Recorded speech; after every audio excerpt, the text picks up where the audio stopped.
Hey, folks, and welcome to the show. Thanks, everybody, for coming out. This is Counter Clipping Show number 135 for August 7th, 2023. Tonight, we are not clipping counters. We're doing something else, and I'll get into the topic of the show in due time here pretty soon. And pretty much we're going to kind of an experiment, right? We're going to try a little bit of a new format. I don't expect this to be the format every week, but if the response is positive, then I might do it again, and we'll talk about that at some point. So I would like to remind everybody, since you are here, you might as well like the video, thumbs up, and subscribe to the channel. And if you'd like to help to support the channel and the stuff that we do here, then there's a bunch of stuff, ways to do that in the video description. I will also mention that in the ticker, there is, I keep forgetting to put my email address in here, but it's ardwulfslair@gmail.com. And if anybody needs to get a hold of me, that is the best way to do it. That is the route by which I will get your message the soonest. There's a variety of other ways to get a hold of me as well, but I'd rather you do it in email because I won't miss that. But if you want to get a hold of me, ardwulfslair@gmail.com. And there is a link in the ticker for the Discord server, which I have actually refreshed. I think I forgot to do it last week. Somebody pinged me and said, "Hey, I can't get in. What's going on? Your link sucks." And I had to take care of it. So the link is refreshed as of today, and it's good for 7 days. We're not doing I'm trying to make it easy. Let me put it that way. So super chats and super stickers are also on. We're probably going to get a decent number of people. We already do have a decent number of people. So if you want to make sure your comment gets I will guarantee to read your comment and or respond to it if it's attached to a super chat or super sticker, because I will not miss it. So there's generally a lot of traffic in this. Yes, I need a shave and a haircut. No kidding. So yes, there is gray beard and there's gray hair, right? So, I'm younger than I look. So big shout out to William Aarons, who actually stopped by yesterday to pick up Guadalcanal, which he won in the last giveaway. Another giveaway coming up, probably going to be this month. And let me emphasize again that it's a very exciting giveaway.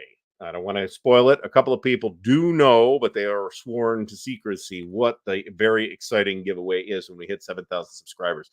And it's coming up pretty soon. How close are we exactly? 69:46 right now. So it could happen next week, but we'll see what happens. So Kyle Harris, thanks so much appreciated. I have just expectorated on the screen, which is not cool. So thank you so much for the support. It is much appreciated. So, before we go any farther, let's say hello to Bayonet Brant from the Armchair Dragoons, Brian Gash, Chad Kennedy, Krusty Captain Dale Brady, Daniel Silverthorne, Ed Meister, Egret, Fast Hines, Half-Ass Gaming. Hi, John. Thanks for stopping by. HUN644, the legend himself, Fucko, is in the house. Jeff Anderson, Jeff Beeler, John Madison, John Stanley, John C. John, you are now back in the sunny Philippines, I believe. And extra shout out to John for those who didn't see the picture that got posted, which who took that? Did I take that or did John take that? I forget, but it's I'm sure it's available. And the short that we did. So check those things out. And shout out to John for egging Stigler on for 3 Days of Gettysburg, which is of course going to be out by Halloween or possibly Labor Day. Jonathan Dyer, Carl Crater from the Wargame Bootcamp, Kyle Harris, Lee Grant Manders, Meandering Mike, Michael Kirk, Palmer, Eldritch, Perfidious Albion, Perry Sparopoulos, Randy Maudlin, Ray Garby, Scott Bell, who I got to meet at WBC if I didn't mention that last week. Sofa King, Stacking Limit is here. Stigler is in the house. The War Room, Todd Cox, Vicky, welcome back to the show. Vince Ree, William Aarons, and William Bird. So thanks everybody for coming out. We are at 105 people already. So there are a couple of news items, which I'm going to get to in a minute, but I will mention that we are still playing Last Blitzkrieg. We're in the home stretch right now. It has turned into a grinding contest for the most part. A lot of German units are in not awesome shape. Let's put it that way. But there's a lot of beat up American units as well. I think just finished the 28th of December. I think it runs through the 31st. So I think we have 3 more turns to go. We could, in principle, do that in 3 weeks if we have all 4 people at the table with us. We are enjoying it tremendously. We will definitely play BCS again. Up next in the queue is our probably 1 to 3 week sort of break from something gigantic. We're going to do PQ17. from GMT. That's a very interesting looking game. I've had it forever. It is unplayable solitaire. It is predicated on hidden information, and if you are solitaring it, you're probably not only not going to get the right experience, but I think it's really not going to work. So, John, glad you're home. Glad the horrifically long flight was safe. So that is awesome. And what else do we got going on? I still haven't made the Mr. President conclusion video. I hope to get to that in the next couple of days. If so, and I can get it edited, it might be out. It's not impossible that it'll be out this week. I really need to get the friggin' thing off the table at this point. There's just too much other stuff that I got to do. I did finish the custom trays for Imperium Romanum 3, which is a candidate to land on the table after PQ17, but we haven't made that decision up yet. Do not have the 1940 expansion for PQ17. I should pick it up. Perfidious Albion needs a fourth copy of Fetid Empire. You can just buy the counter sheets from ADG, as I recall, and I would probably recommend doing that unless you get some kind of bargain price on Fetid Empire. I've never played Fetid Empire. I've had it for a while. I've always wanted to play it. It's very accountant-y. I like that, so I will probably enjoy it. So we do have a couple of pieces of news, okay, and I'm not going to do a screen share on any of this, but I'll just tell you and or read you the news. The dates for Buckeye Game Fest for 2024, I'm not sure if they've been announced, but I know them, so I'm going to tell you that the War Room will open on April 29th, 2024. This is going to be downtown in Columbus, Ohio, at the same location as last year. I guess I don't have confirmation on that, but I believe that was the intention. So we're going to make that assumption until next time. But Brant, we are not playing Fed Empire on Wednesday night at Origins. That is a week-long game. So no, we will be out. Yes, I believe it. Deluxe Three Dog will be out by Labor Day or possibly next week. We'll see. So there's no way. There may be people interested. That's plausible, but I don't know. We're not doing that at Origins at any point. That's too big, too complicated, too inaccessible. It is not in our reach group for Origins specifically.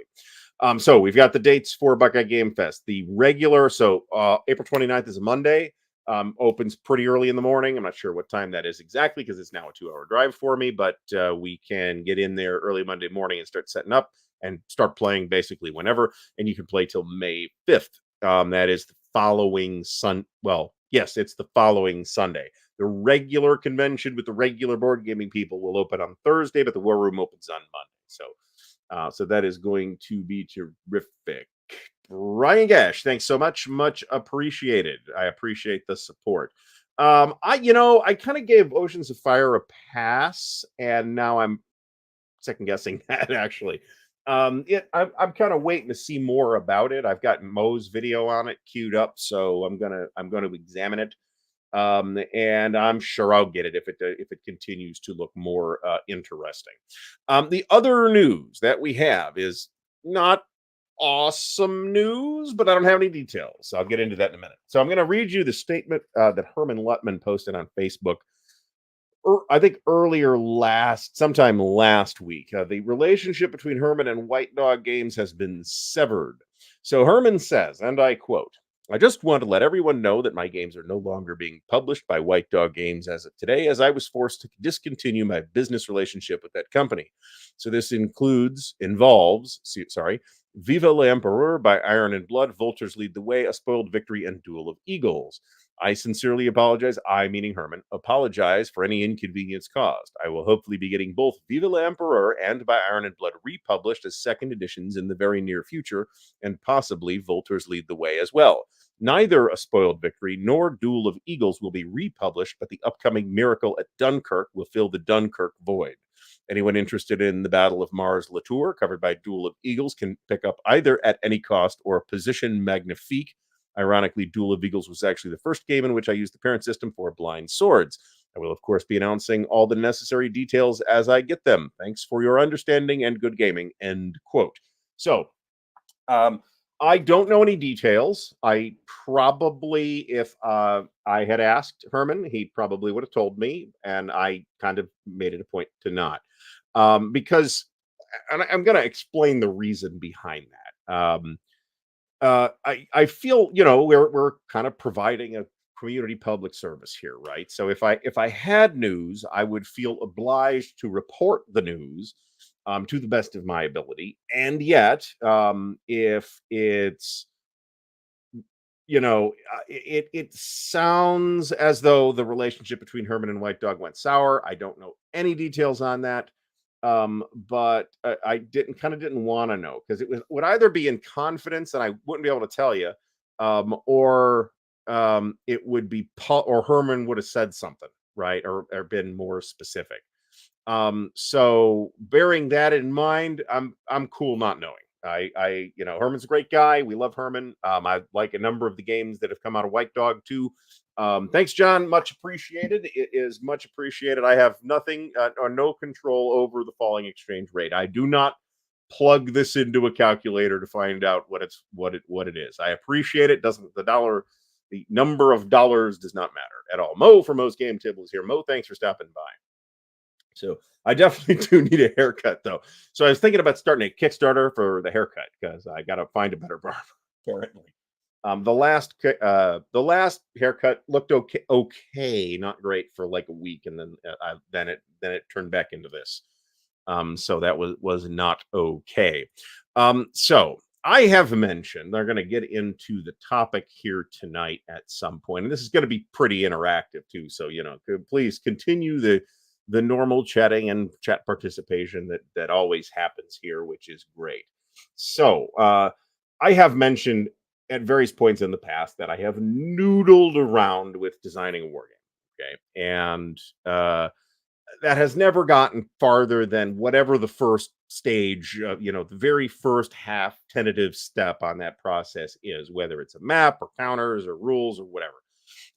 So the idea, since I'm kind of like interested in doing this right now, and I've got made some progress, which you'll see in a minute with the map. That's what we're looking at tonight.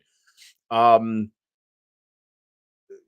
the idea was kind of do it, maybe do it in public, because I've never tried to do that on the show before. So let's see if people enjoy this. Or for some reason, I'm not a bit baffled as to why people want to hear me talk anyway. But if folks get enjoyment out of this and there can be encouragement, then I might be compelled to keep working on it, which would be different, right?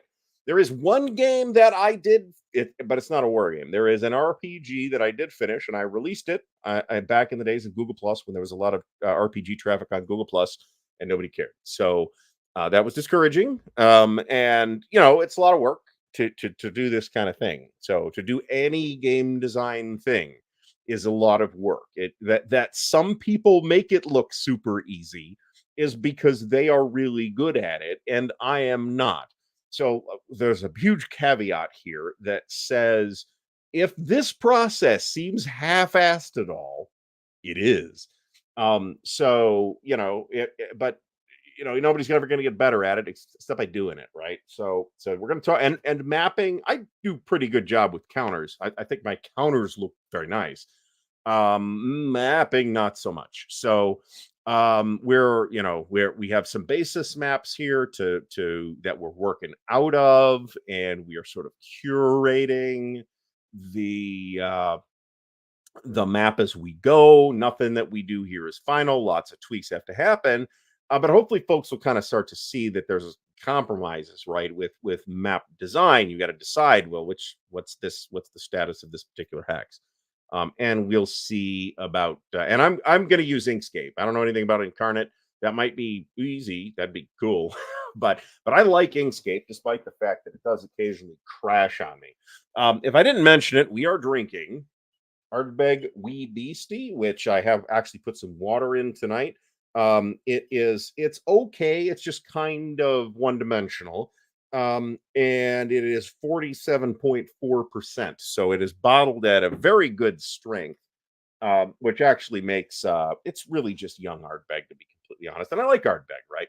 So, and fortunately, in this particular this particular expression of Ardbeg, normally if I put water in the regular Ardbeg 10-year, it brings out this kind of manure note that I don't like. So, Rob Moffat's going to be in Cleveland. If you're flying into Cleveland, Rob, that place is probably not even 20 minutes from the airport. It's very close to Cleveland Hopkins Airport. The war zone, the Matrix war zone, or war zone Matrix is what it's called. There's a story behind that I don't know or remember all the details out. So yeah, particularly there is probably cow poop in the peat. And there's a lot of peat in Ardbeg, and that's why I like Ardbeg, because I like peaty whiskey. So there are, in fact, Brian Gash, a number of solo games from Decision, and maybe some of the highest rated games from Decision are, in fact, solitaire games. I'm thinking specifically about the John Butterfield D-Day games and RAF, which are all excellent. John, yes, whiskey should be stored at room temperature. It's okay if it's like in a basement, it's a little cellar or something like that, and it's a little cool, but you don't want to refrigerate whiskey. You can refrigerate vodka if you want, because vodka is not supposed to taste like anything. Whiskey is supposed to taste like whiskey. So if you like whiskey, then yes, just leave it out. So, and it will oxidize if the bottle's open. It will oxidize, and it will oxidize faster depending on the amount of open headspace in the bottle. But that process is very slow, and by my palate, I can't really tell the difference in a bottle that's been around for a couple of years. North Coast nostalgia, geez, I don't know. I haven't been there in decades. Let me put it that way. Chad Kennedy, thanks so much. I did go in there a couple times, but they were never very big on games, at least in my recollection. There were better places like up and down the street in Parma. I want to say it was in Parma. I might be thinking Lakewood. So Chad Kennedy, thanks. Thanks so much. Much appreciated. The not drinking manure is on my to-do list. So, like I said, I like Ardbeg. I just don't put water in it, even though even the regular 10 is I want to say about 45, 46%, something like that, which is good. Todd Cox says, try to mimic Mark Simonich. Well, we won't be seeing that tonight. Let me put it that way. So, I mean, the idea here is to get something that's playable, right? And then you hire somebody, or, make friends with a talented artist and have them do it. So Stratosaur X, first time live, but watching since show number 1. Well, I'm glad you're still here. Much appreciated. Lots of folks do, in fact, judging by the numbers, a lot of folks watch after the show, which is part of the, idea behind doing it, like turning it into a podcast, not like instead, but then making the show available as a podcast. That's a very attractive idea. But there's reasons not to do it. And I will also mention, and this is in the, not even the planning stages, but the imagining stages, or the fantasizing stages. I'm thinking of doing a podcast, but it will not be this show if I do. So we'll see. North Coast Nostalgia, Jeff Taylor says North Coast Nostalgia was in Lyndhurst. Maybe I'm thinking of a different place, but I remember being in North Coast Nostalgia at least once, and I'm remembering it as being in Parma. But like I said, I could be nuts, and that was a long time ago. Mark Hinkle's maps are really, really good. So the Warzone Matrix is that incredibly overcrowded place that I have mentioned a couple of times, and maybe even shown pictures of off. I got to get up there, but I'm broke. So that is why we have not made it up there anytime soon. I imagine that they have there's kind of 2 TCS games that I would still like to have that I don't have yet. Canadian Crucible, and I guess YouTube is running behind here. Unless Brian just super shredded me another $2, which would be more. Thank you so much. Much appreciated. I forgot what I was going to say. Oh, right. Two TCS games that I would still like: GD41 and Canadian Crucible. Those are the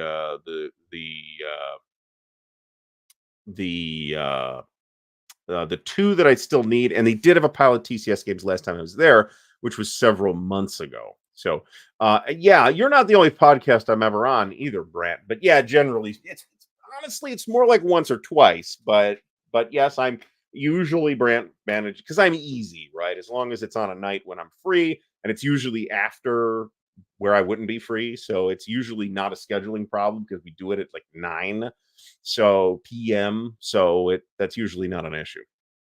And I'm happy to, be on other people's shows. Um, because I love to hear myself talk. Yeah, you're not getting DNS quality maps here either. You're getting kindergarten with crayons quality of maps here this evening. Now, like I said, the idea is to get something playable. I do have some mechanical ideas as well that I would like to try out, and in order to try them out, I need a map and some counters.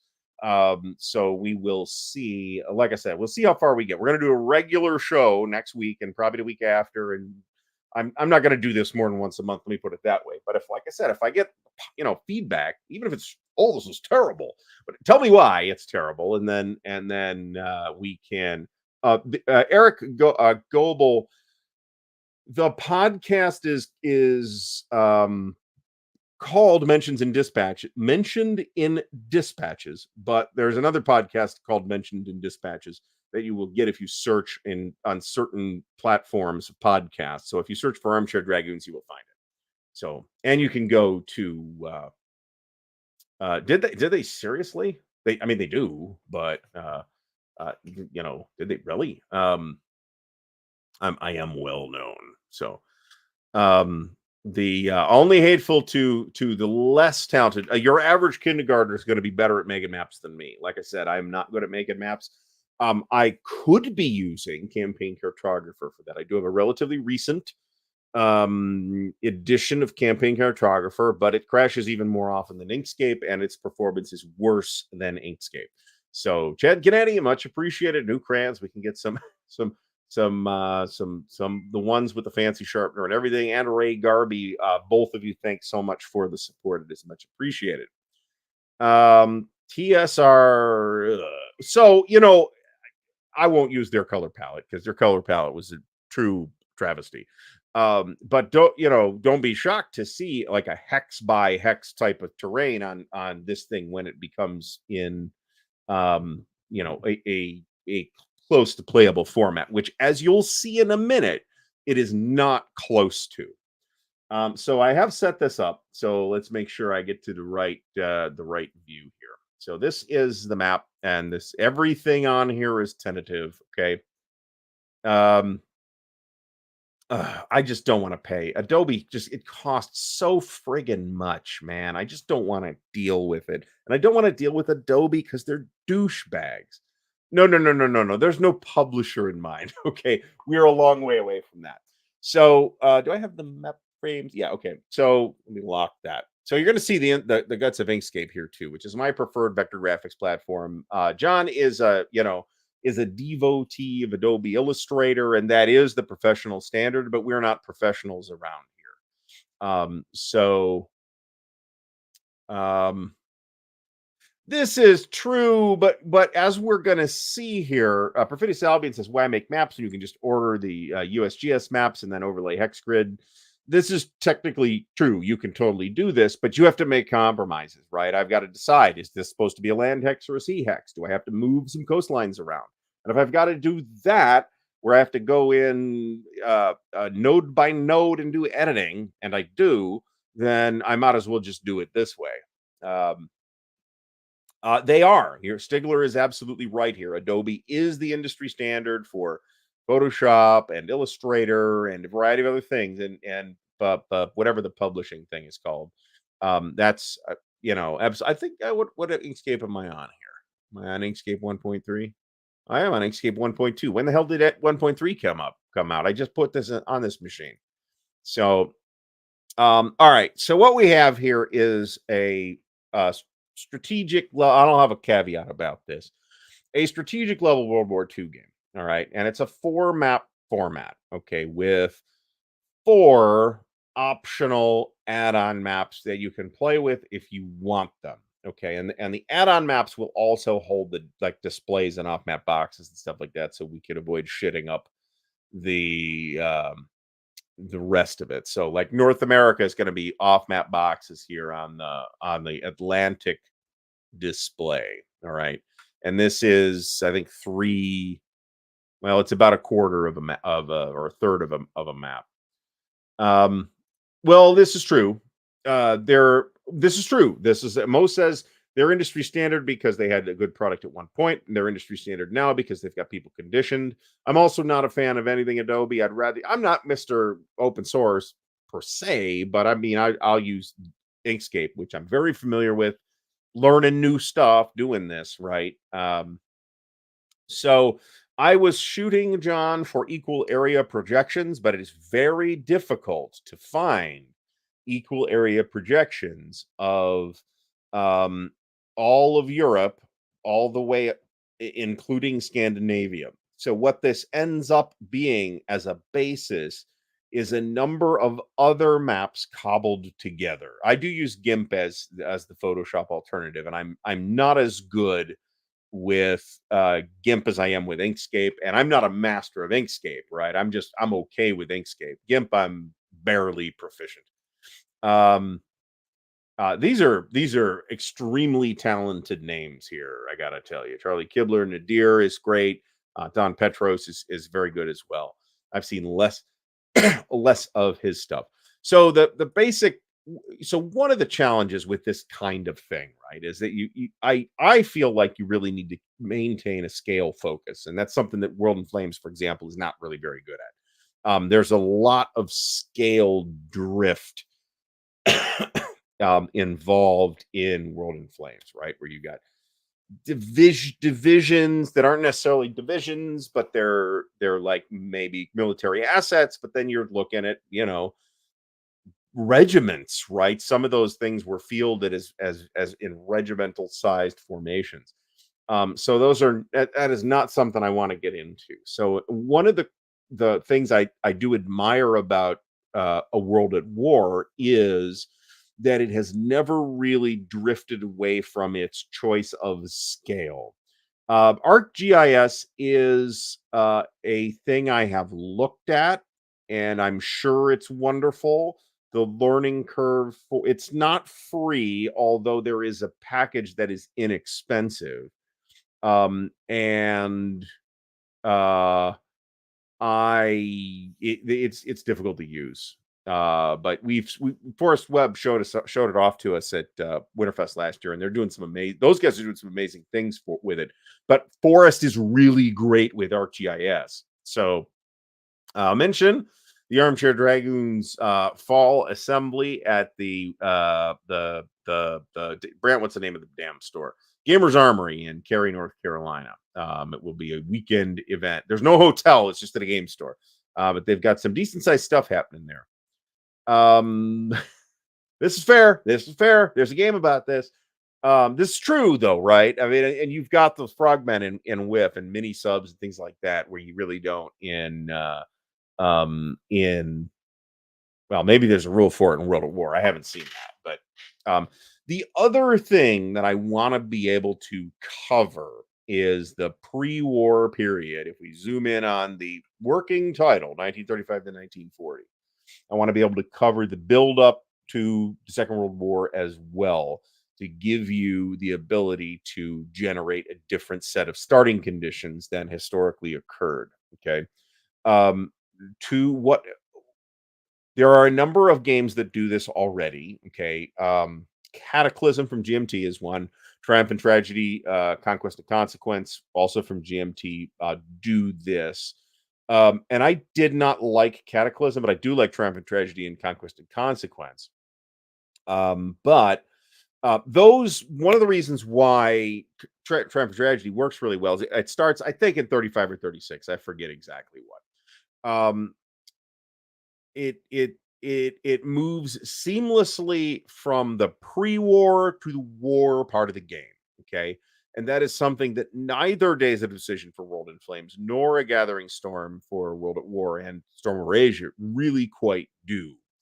I have looked at Scribus as a desktop publishing thing, but I already pay for Microsoft Office, which has Microsoft Publisher. So I do use the Microsoft Office suite, as Joe Faust suggests Scribus. And if anybody's looking for a desktop publishing platform and they want it open source, Screbus is what I would look at. I have used it in the past a little bit. So there's, you kind of have to do this conversion algorithm when you end your Gathering Storm game and turn it into World at War. And the interface between, and I have a bunch of reasons for this and probably could do a whole video on it, but you can see this if you watch Doug's over at the Tabletop's Edge's playthrough of Days of Decision Plus World in Flames. He has to make some decisions here and there about how those rules are going to interact exactly. All right. So where we are with this is we've got, and we're going to see a good amount of this visual artifacting thanks to, I don't know why Inkscape's doing this. I got plenty of memory assigned to it. So the dark red frames are individual standard sized Wargame maps that are 22 by 34 inches, and there's an inch of overlap. Maybe it's a half an inch. There's a one thing of overlap of Europe and the two halves of the Pacific. Okay, and you can see that I'm using different maps here. So I wanted the right projection. It's particularly tricky with the Pacific. And since we're doing a Scandinavia optional map, I figured we might as well do an Australia, New Zealand optional map too. You wouldn't have to play with it. The whole idea is probably the Japanese are not going to get down there, right? And these displays will contain all the off-map boxes that those extra maps would replace. Iceland is still on the map. Don't draw any conclusions from that. There's no real reason it's going to be there. That's going to be an off-map box, but it's positionally where it was on the original source SVG, which came out of Wikimedia Commons.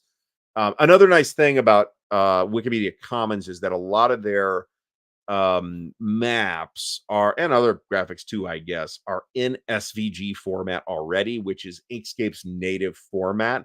So you can pull them down. You can either save them as just PNGs or whatever. You just pull them down and then scale them how you want.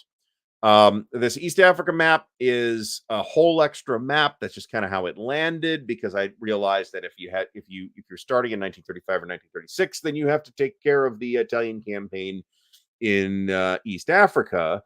And do you want to do that in off map boxes? I want to be able to do it, but I would like to have an option of not doing it. Okay. Scale on this is a bit up in the air. It's kind of how I got the map to fit the best. The unit scale will be cores there'll be some kind of breakdown unit as well. So you'll be able to break stuff down, but it will be not necessarily advantageous to do that. Mo says he doesn't like the cloud. He wants things locally, not off somebody else's servers. I am sympathetic to this.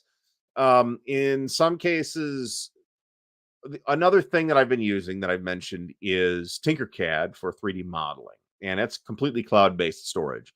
And it would be enormously easier if I could save all the friggin' files locally and organize them in my own folders and all that stuff, which Tinkercad does not have, right? But it seems to be the best, for me, the best option for 3D modeling stuff, for 3D printing. And I also finished Titan, actually. I've had one of these type of boxes storing the Titan piece. Nobody can see that. Storing the Titan pieces for ages, one of these things. And I finally got rid of it. Titan is now in 3D printed counter trays for 1-inch counters, and it is going to work out great. So that's like a whole bin removed from the shelf that had to be shelved separately before, and it's now all in the box. So the Japanese start incursioning, if that's a word, into China in 1931, but I don't want to start that early, because then that means that you've got this interminable mini game where not a lot's happening. And 35-36 is the target actual start date, with the 39 scenario if people want to start in 39, and probably a 37 scenario actually for those who want to start with the Marco Polo Bridge incident. So anyway, so what we have here is we've got these sort of vector objects, all right? And where's if I unhide this, you'll see the C zone. So there's going to be zone-based naval, but I have a hex grid in there so that I can figure out the area of C zones and Also, if I want to put center dots in there, I can put center dots in there. So as we can see, though, one of the things is, the map, the SVG source map is not going to line up perfectly with my hex grid. So let me hide the C map again. And this is one I actually missed until just looking at it right there. So what I'll do is I put a hex grid over the whole thing and then subtracted hexes by moving them to their own layer. And you can't see this. So let me pull this back up. So here is the C hex grid. Okay. So all these darker hexes are C hexes at the moment. Okay. And I agree with this, Bo. I would rather have stuff locally, but I mean, I don't have that problem with Microsoft Office. I keep everything locally, so it's just I like to organize it my way. Now that said, since I'm paying for it, I get a cloud space too, so it's all backed up to that cloud. But now I have a hard copy of Office too, actually, but it's like 2017, and I don't want to do this. But they're pretty close to forcing O365. Now, LibreOffice is a decent open source alternative to Microsoft Office. However, since we're doing this anyway. However, their word processor is better than Microsoft Word, which is not a high barrier to cross because Microsoft Word sucks.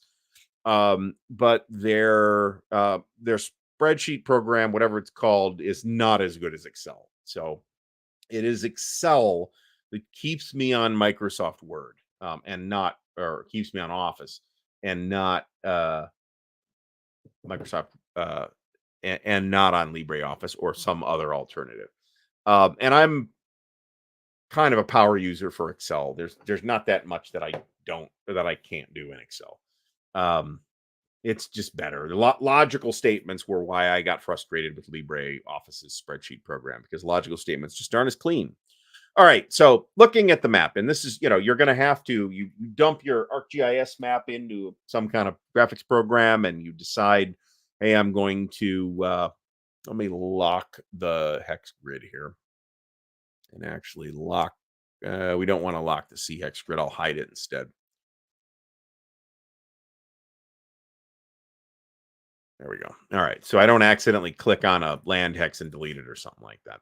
So this is pretty much where I want the hex grid, minus some fine tuning, right? Now I've got to make some decisions regarding some of these islands and stuff like that. Like this island, which I think is the the Isle of Isla, which is where the Ardwulf comes from, is in 2 hexes right now. Should this really be a 2 hex island? I don't think it should. So it's either going to be shrunk down and turned into a cosmetic island, or it's going to be moved.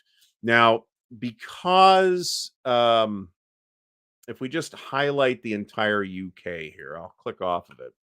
We're going to see that this island is not part of the UK. I don't have them grouped together either. It is part of the UK element, so I'm going to have to make changes by node.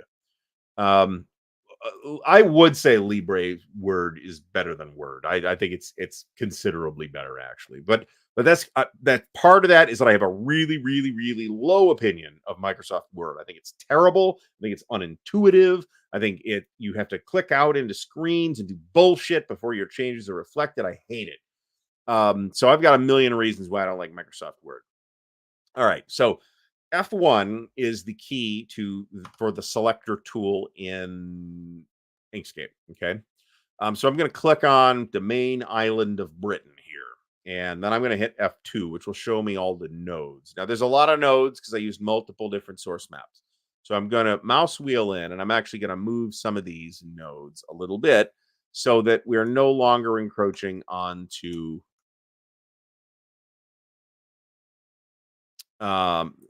into this non-hex, which is not supposed to be a hex anymore. And I want to retain the shape of the map as best I can. So, and I got snap on, which is no good. I can move the nodes around with the keyboard. Yeah, see that that distorts a little too much. So I think I'm going to move this over here. Maybe move that one more, and then I will spin this now. Let's move it just a tiny bit. There we go. And I want it probably about the width of the line, which is about a point away from the vertex. So about like that. Okay. Businesses are generally better off with cloud because then they don't have to run their own servers. But that's like they're paying a lot of money for servers. I'm not. So I'm paying like I think it's like $10 a month for O365. So this is John. This is what I have in mind. I'll probably just if there are cosmetic islands, I'll probably just gray them out. Now, I did actually, in order to keep the Strait of Dover clean, I did select the entire island of Britain and moved it up just a little bit, which is now causing problems with nodes. So I gotta neaten this up. So now we've got another piece of, and I don't want this hex that's got like 2 millimeters of land in it. So what I'm going to do is select some nodes here, and I can hit Shift click will let me, and let's pull that one in too. Will let me select multiple nodes manually. We're just going to move that down, and I think now the other thing I can do here is I can then clean this up down here by moving this node, say, just a little bit over here. And I'm satisfied with that. So I'm going to get, yes, this is exactly right. You need to be able to see if there's water or land passage or whatever. And that's why I'm going with, 1 or 2 times. Yes, I can totally do that, Stigler. Here, watch. If I do this, you'll see that I can just move them around as much as I want. So I can totally do that. But in this case, I want to tweak each individual node. And you'll see that the Isle of Wight down here is not exactly where it is historically either, but that's also going to end up being cosmetic. And Cornwall's, in fact, I got to probably tighten that up a little bit. Cornwall's a little narrower too. Stigler, I'm going to work the hex size out. Based on it is roughly 50, 60 or so miles per hex. So I'll have an actual number on that. Ramo is asking that, not Stigler. I'll have an actual number on that soon. Well, not soon, but at some point I'll have an actual number on that. I might want to actually make the Cotentin Peninsula maybe a little bigger. So I can do that just aesthetically. And let's go back 1 or 2 here. Maybe move that just a little bit in just to make it a little bit more prominent because it's important, right? So there are probably going to be straits. So for example, we have maneuvered, and I kept Andorra and Liechtenstein. Where'd Liechtenstein? Oh, here's Luxembourg on here because I'm not quite satisfied with where those are at right now with the map. Or Andorra might get ignored. Luxembourg probably not.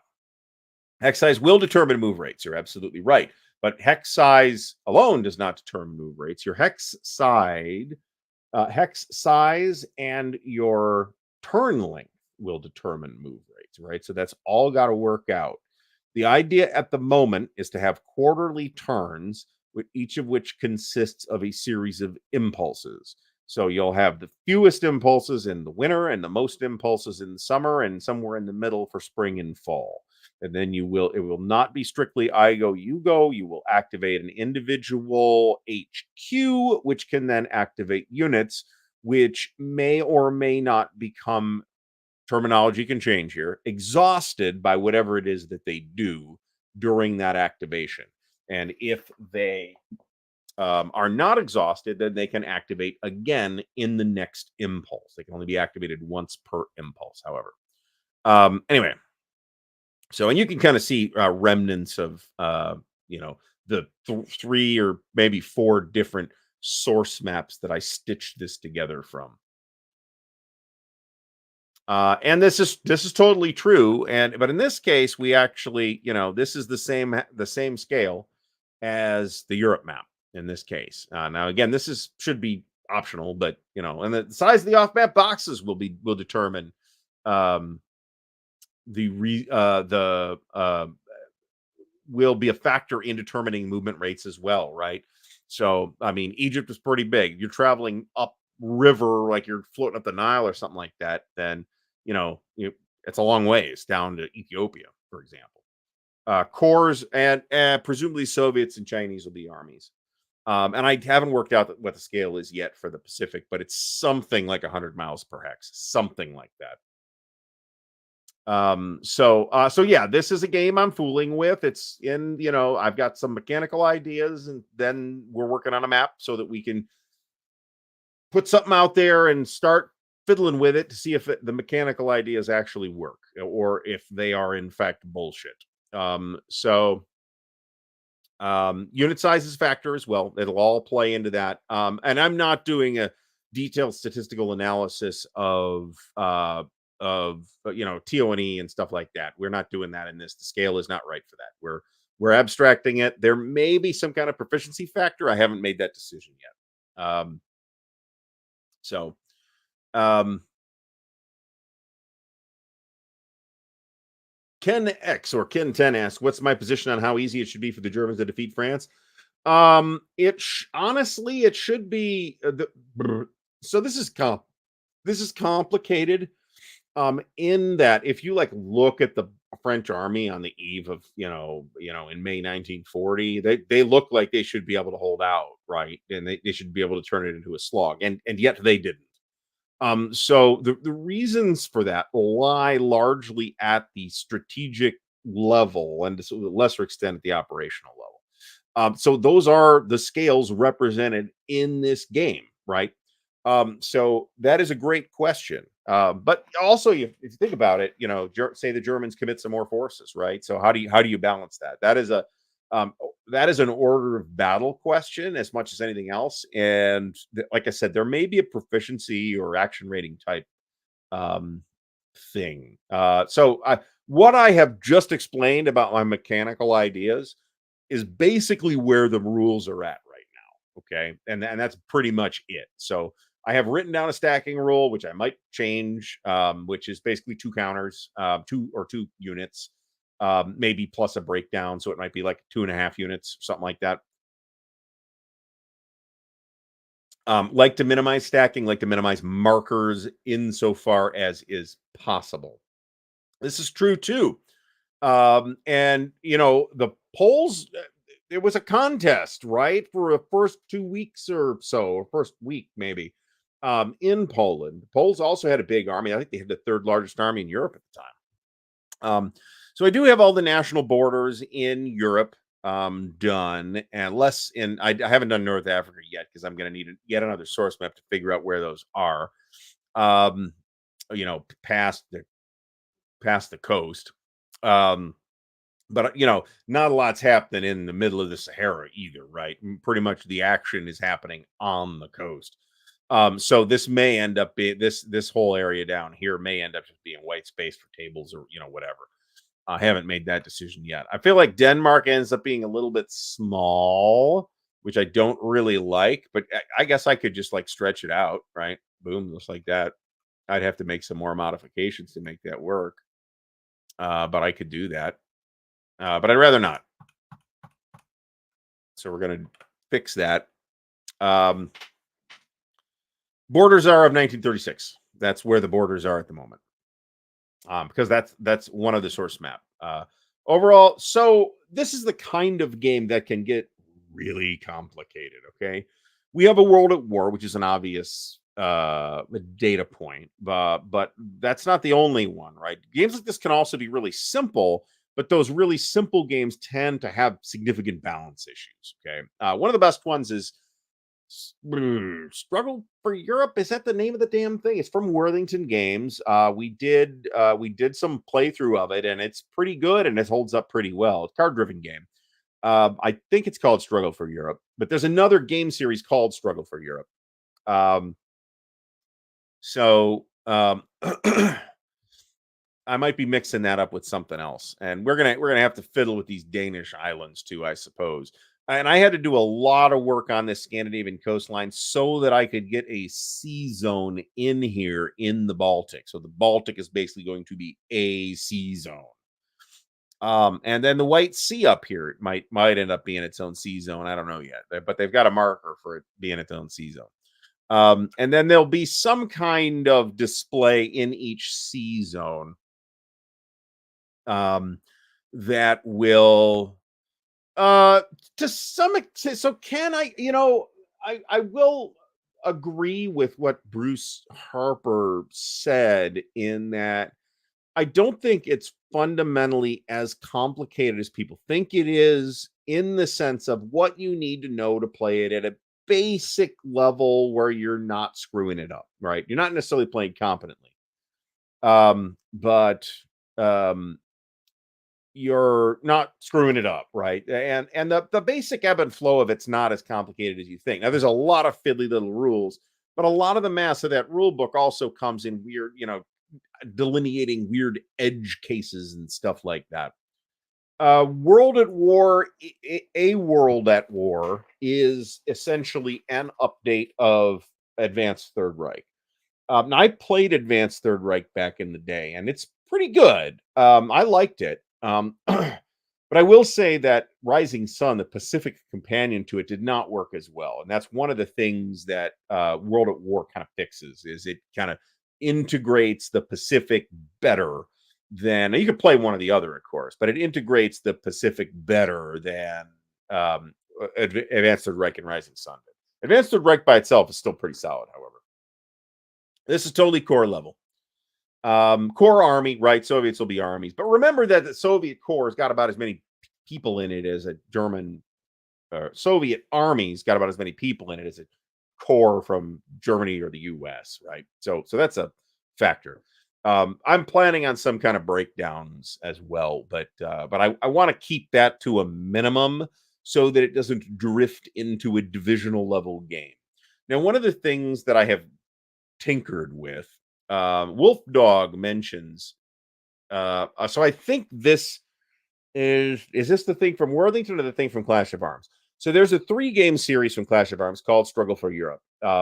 Brute Force is the West Front. There's the Mediterranean is the Mediterranean, and War Without Mercy is the East Front. I've got War Without Mercy, and it's a very interesting scale in that it's just Europe, right? But it's 4 maps rather than 2 if you play the whole thing. It might even be more than that if you play with the Mediterranean. But the East Front is 2 maps, the West Front is 2 maps. And I was like really intrigued by that scale. And then but you have to turn that into something that works with your unit scale too. And Wolf Dog clarifies that that is the Worthington card driven game and not the series from Clash of Arms. The yeah, divisional level, you're looking at War in Europe then, and then that's not something I'm gonna do. That's let War in Europe be War in Europe. That's already been done, and not that this hasn't been done, but I feel like I have something to say at this scale.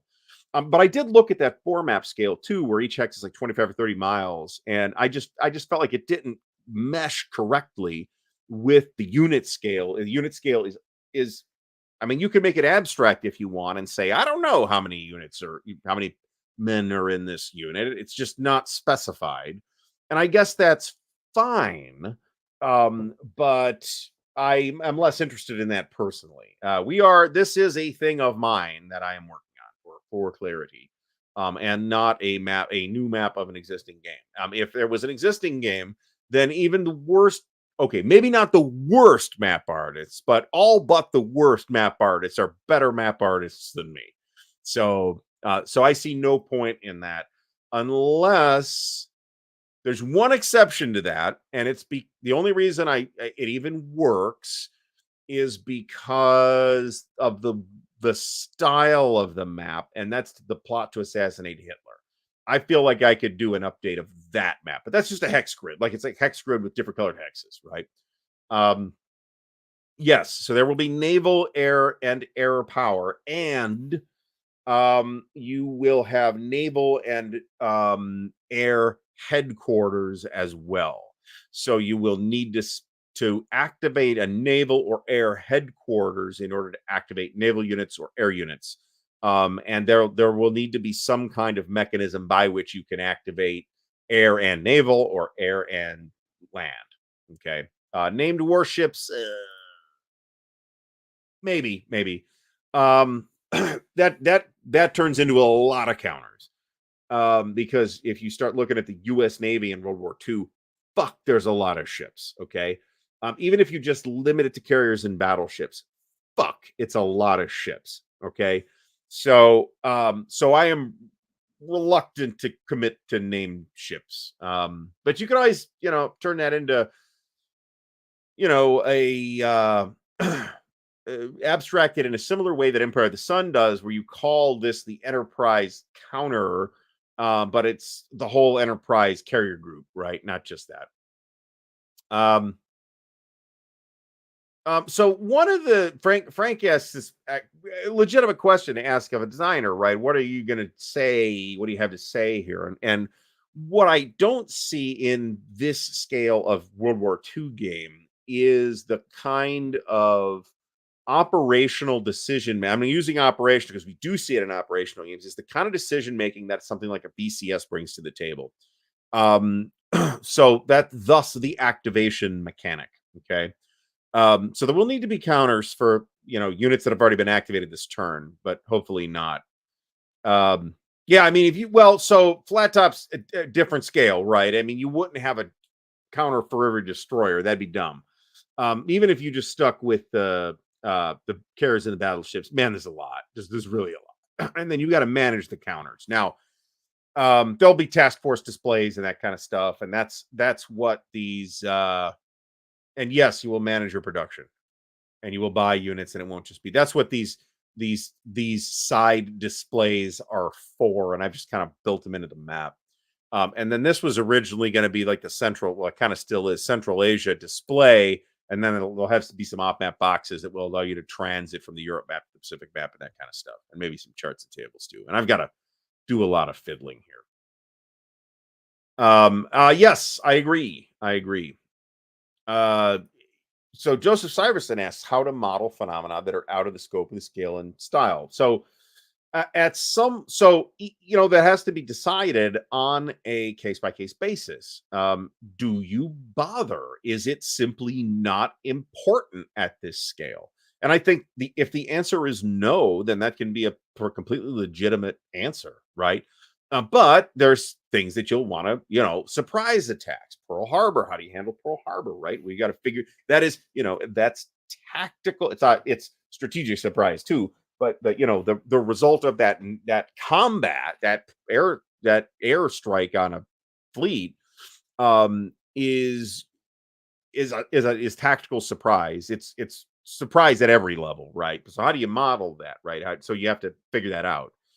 So I haven't made concrete decisions on that. That's definitely not going to happen. I'm thinking about this. My thought is that at this scale, this is not needed.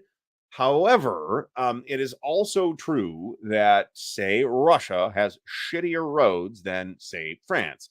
So, and there might need to be a way to reflect that, but that might not be modeled with putting physical roads on the maps. So, and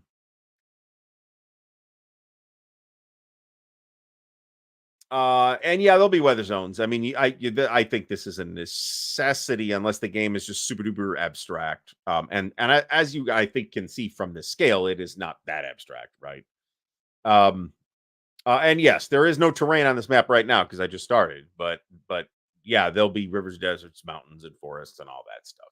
I don't know that the terrain will be much more complicated than that. There will probably be some kind of major city, which will be a defensible terrain.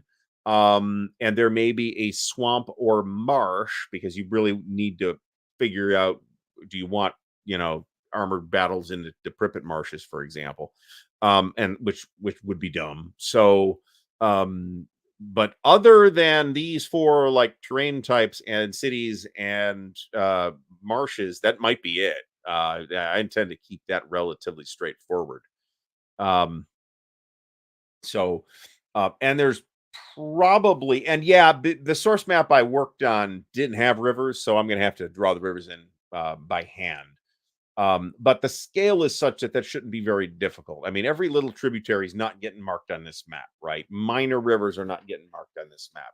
The Volga, the Danube, the Rhine, the Oder, the Elbe, the Loire, probably the Seine. Those will get marked on the map. The Nile will get marked on the map. I'm not sure that there's going to be quite there. There is. I've seen games with too many rivers on the map. Let me put it that way.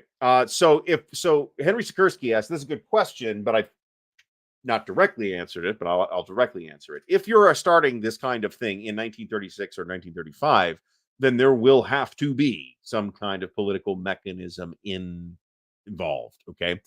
And my initial thought is that that is going to be a card based thing. Now, exactly what that looks like, I don't know yet. But I've played a number of card driven games. I wouldn't want to approach it the way Triumph and Tragedy does. Let me put it that way. Perry Sporopoulos asked me this again if we talk about it and it gets closer. But I don't think I haven't looked at World at War, and I'll tell you what I've looked at. I've looked at Struggle for Europe, the Worthington game. And this isn't just a list of all the strategic level World War II games I've played. This is, kind of games that have good things in it that I would like to not necessarily borrow mechanically from, although I will be doing that too. But the intelligence conditions of Empire of the Sun, right? That's a cool thing. Do you model? How do you model that? Do you model that at this scale? Maybe you do, maybe you don't. I don't know. So Empire of the Sun and Pacific War. Although Empire of the Sun, for my purposes, for this is a much better model, much more direct model. This is not, after all, War in the Pacific, right? World at War and World in Flames, the TSR, ETO, and PTO, which I think are actually got a lot going for them, and counter examples of where I don't wish to tread is the Decision, Advanced ETO, and Advanced PTO, which I think are convoluted messes. There are several other ones. There's Unconditional Surrender, which I think is a terrific game. And I could totally see why it's just Europe, because that system totally wouldn't work for the Pacific. And Axis Empires is another one that's on the list and that I've played and that I think has one of the better models for that pre-war political game. In part, that's because the game will move very quickly in that pre-war section, right? As opposed to Days of Decision played alongside with, in which case it's going to play fairly slow, right? Another idea, though, a different implementation of a somewhat similar card idea is the one in Storm of Steel, Joe Miranda's game from Decision. I had to thin out Wales a little bit, I'll tell you that. No, I'm satisfied with England, to be completely honest. That's one of the first places I've worked on because it's easy, because it's like self-contained, right? Like this hex over here in Ireland, right, with hardly any land in it. I should probably do something about that. But on the other hand, maybe I don't care too much because it's like the literal ass end of Ireland.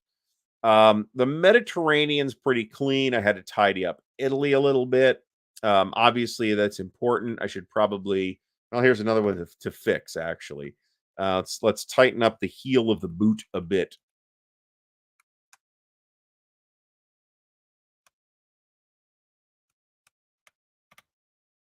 There we go. And one more. There we go. And then that turns this hex into, let's unlock land hexes. That turns this hex. I'm just right clicking on that hex and saying move to layer, and I will move to the C hex grid layer, and then I'll tidy that up at the end. So, Italy's important. I had to make sure that the Adriatic has a clear sea path. The Aegean, in particular, there was like tons of islands all through here, many of which I just deleted. The Peloponnese, I've got to tidy that up and figure out how that's going to work. And I'd like the map to not look terribly distorted. Hexy's here. Thanks for stopping by. I'd like it to not look terribly distorted, but some level of distortion is going to happen. You have to make decisions when you're making these things. As you can see, I've got to clean grease up quite a bit. Oh yeah, there's a lot. I did get uh the the Turkish Straits hammered out, so you'll notice that you can actually pass through these hexes, the Dardanelles and the Bosporus. The Black Sea's pretty tidy at this point. Um, so a lot's got done. I got to put terrain in yet, and I got to figure out how the source maps dealt with these lakes, because this is Lake Ladoga up here, and I'm like, I'm not sure how that's getting pulled out. I'm not sure how it's a different color. Oh, that's a one large lake layer. That's how. That's very interesting. All right. Well, I'm going to have to deal with that. So I'm going to have to put lakes in, obviously. So Malta down here. Looks like we've doubled up Malta, actually. Let's not do that. Cyprus is over here. Crete is over here. Those are the critically, well, of course, against Sardinia, I suppose, but those are bigger. And Sicily are the critically needed Mediterranean islands. Mm.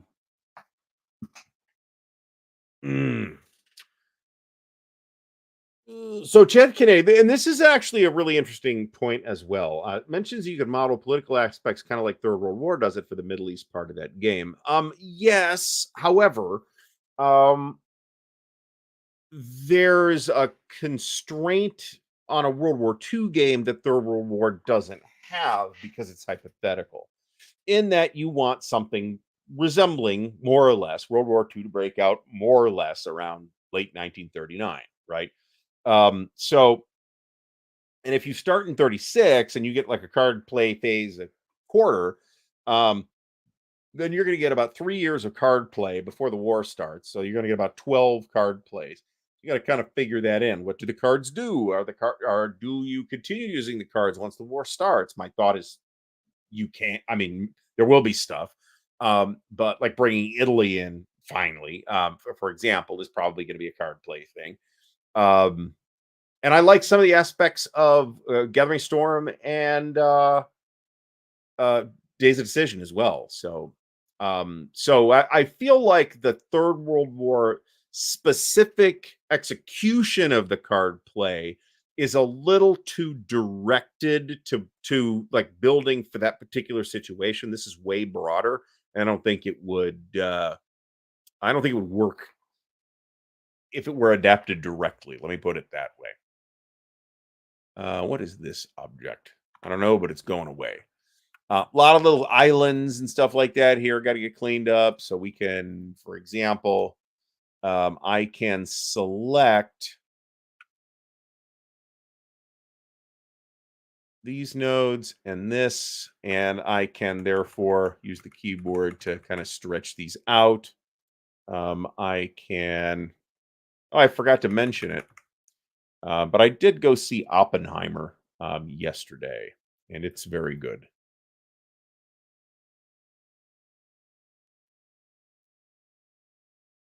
All right. Almost got it. Almost got it. And we can tighten this up right there so that at least all the friggin' islands are in just one hex instead of multiple hexes. This is a couple different islands. We're going to have to deal with that. So all these little decisions and tweaks need to happen, right? We've also got a lot of these little bays here that we kind of got to figure out where they are. We're getting a bunch of extra nodes in here that it turns out we don't need and which are going to eat map memory, which is unadvisable. So we'll get rid of that. Move this island to the graveyard. I think I don't need it. It's going to end up being cosmetic anyway. We'll get rid of this one as well. I'm doing a lot of node by node tweaking here, which is a bit of a hassle, but it's also going to make the thing look better in the end. We are getting some lag, and that's Inkscape. We'll move this island down here and make it another cosmetic island. We got some more islands, so there's like a lot of little decisions here. So my thought is, another thing that you got to kind of think about is what's the air and naval scale, right? I mean, naval scale was mentioned, but I would want to make sure that air is important, and you need to use it correctly to succeed, but um not to the extent of having a 2 million air units that then becomes an enormous drag on the game. John Madison, can we do a feathering coastal water effect like an outer stroke glower on the coast that feathers out to the darker colors? So I am positive this is possible. I am equally sure that I am not doing it. Because like I said, the objective here is to get this into the kind of condition where I can throw it on a table. It doesn't have to be the whole thing, right? If I just throw in France on the table, and push some counters around and start fooling with the mechanics, it's just I won't know until then whether this excursion is even worthwhile. So those kind of cosmetic effects are not on my radar at this time. That said, you can do that kind of effect in Campaign Cartographer, which is essentially a gussied up CAD program. So I am positive you can do it in Inkscape as well. Carl Creeder from the Wargame Bootcamp, much appreciated. Good night. Sorry you can't stay for the whole time, but we will be here tomorrow. I mean, you can watch the rest of the show tomorrow. Yeah. This is exactly right, Stigler. I am not the final artist of anything. Okay, like I said, I can do, I think, respectable counters, but maps, nah. There's not like art on counters. It's just layout, right? And I can do layout. Like drawing, no. And as it is, I'm actually going to have to trace over. I'm going to have to bust out the drawing tablet for this. I'm going to have to trace over the coastlines here on the Pacific side as well. But that said, for just knocking something out to be able to play test with, I don't care too much about that. So this is the approximate rule of thumb that I am using. Yes, so a corps is about 3 to 4 divisions. And that's a roughly equivalent manpower to a Soviet army. So, and this is absolutely true, right? A lot of people get attracted to games because they have really, really great looking maps, right? So let me take this down. I'm going to take a break from looking at. Let me first of all save because I don't want the fucker to crash on me again. Inkscape will usually save your shit in a temporary file, and then it'll open the first time you open it in that temporary file. And it'll put that in the same folder, so you don't have to go looking for temporary files. So that's great, and I'm glad that it does that. And usually, I don't have to worry about save recovery because, like I said, it does crash from time to time. But I've got a lot of nodes and information on this thing. One reason why the whole thing might end up getting retraced anyway.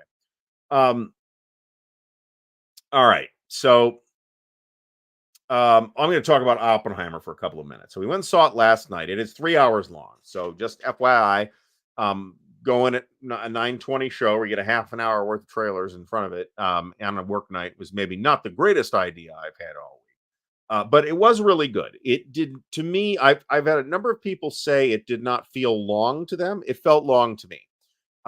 So I do think there's maybe some pacing things that could have been better, but I was also not inattentive the whole time. It is it's a really high intensity movie. Christopher Nolan is really good with movies that have a lot of like really high intensity in them, continuously high intensity. The Dark Knight was like that, and this is like that too. And I mean, I did okay. I went to bed basically right when I got home. I was not stupid enough to over caffeinate for the sake of staying awake through the movie, which I did. I had no problem staying awake through the movie. So the movie basically starts it's not linear. It's not. It moves around in time between early on in the movie between Oppenheimer and college. There's a few things. Then you don't really see that anymore. And then it kind of moves back and forth between uh, working on the Manhattan Project and the post-war hearings about his security clearance and or meetings of the whatever committee on the Atomic Energy Commission he was on. Okay, um, it's hard to understate the degree to which the movie has an all-star cast. Basically, friggin' everybody is played by somebody. Okay, um, and the performances are uniformly good, although a lot of those people you've heard of don't get a lot of screen time, right? Enrico Fermi does not get a lot of screen time. I'm trying to find out whether Enrico Fermi and Hans Bethe were actually freakishly tall, or if Oppenheimer was just real short, or if that's just a thing that the actors brought to the roles and it doesn't reflect the historical heights of the people at all. Because the guy they got to play Hans Bethe is a giant, and the dude playing Enrico Fermi was pretty tall too. Um, so there's a I think we mentioned earlier Tom Conti plays Einstein. Einstein gets a couple of scenes with some dialogue. Kenneth Branagh plays Niels Bohr, who gets a couple of scenes with some dialogue. Josh Hartnett plays Ernest Lawrence, who I don't think was quite as good looking as Josh Hartnett, but there you go. He gets a lot. Robert Downey Jr. as Louis Strauss gets a lot.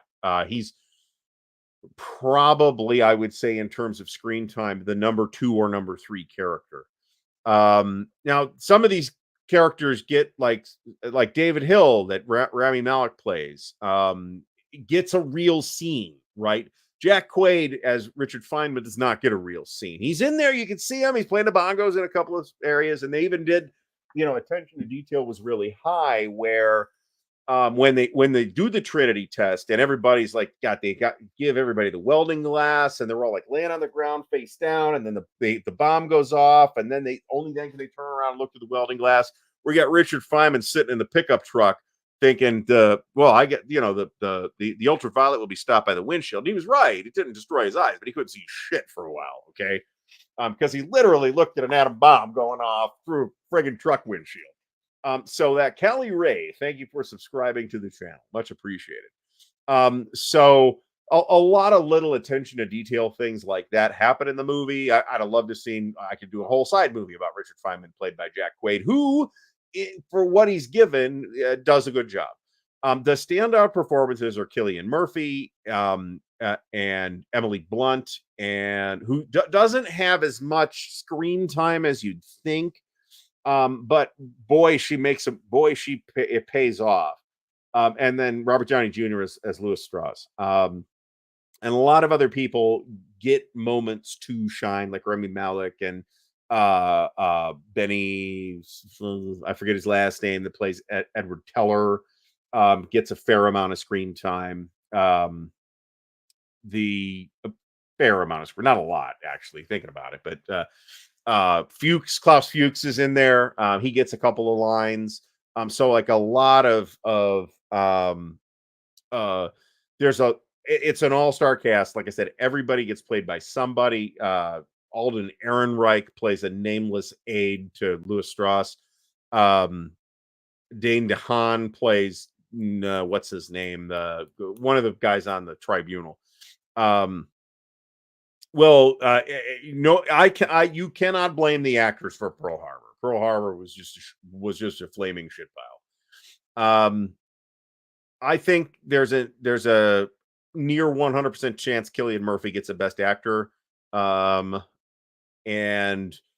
I would say there's a near 100% chance that Robert Downey Jr. gets a Best Supporting Actor nominations on this. I think that's obvious.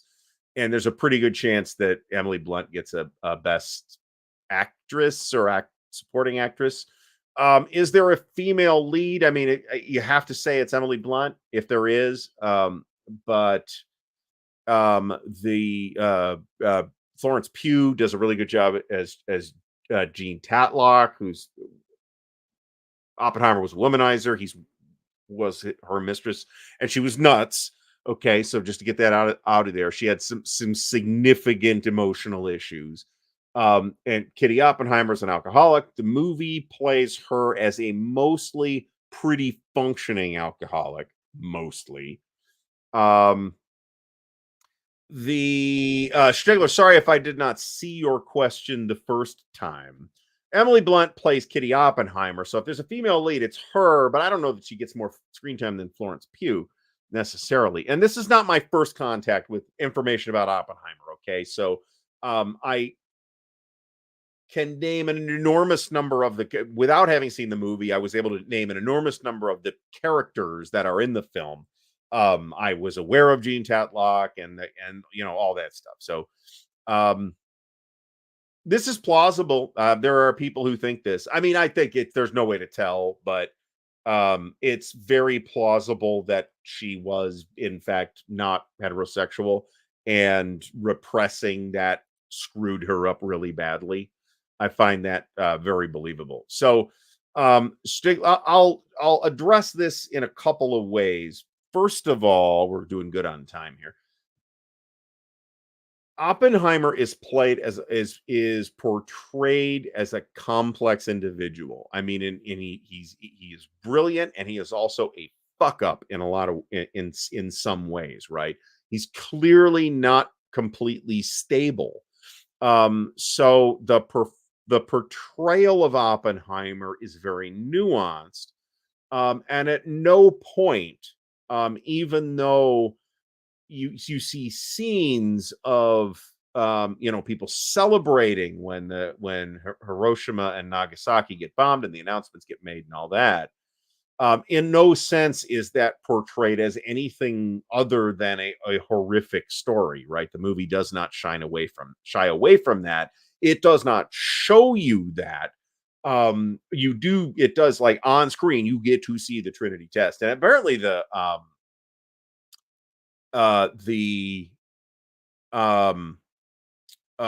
lot of that is practical effects rather than CGI. Olivia Thirlby is as Lily Hornig is really good, and this is the trained female scientist who came. I forget whether she was somebody's wife or not. I think she was. Who showed up, and they want to, like, put all the family members to work because then they don't need more outside people that are security risks. And this sounds like a great idea, but they asked her to take a typing test, and this is not how the movie plays it. They asked her to take a typing test. She said, "Go fuck yourself. I'm a trained chemist." And the Oppenheimer says, "Fine, be on the team handling the plutonium." And that's the way pretty much way that the movie played it. I was never sold. No, no, no, no, no, no. Um, so it's a nuanced performance. This is not the first time a film has tried to cover this. There's a BBC miniseries from about 1980 with Sam Waterston as Oppenheimer and nobody else I've heard of, not being English. There's also Fat Man and Little Boy with Paul Newman as Leslie Groves, which is actually, I think, a decent movie. Eric Goebel, thanks so much appreciated. Much well. Don't commit any. Don't pre-order yet. Pre-order not yet available at this time. So if I keep working on this, then we'll talk in a year, and maybe we'll do a a a, a a a status update in a month or two, something like that. I don't know. No, they did not put this in the movie, and I'm a little surprised by this. In I think it's Fat Man and Little Boy, that dude who they, like, drop the core into the other part of the core. It's like, oh fuck, it's gonna be a nuclear explosion. So I forget the guy's name. Somebody reached into it, grabbed it, and pulled it out, and obviously that guy was dead within like 3 days.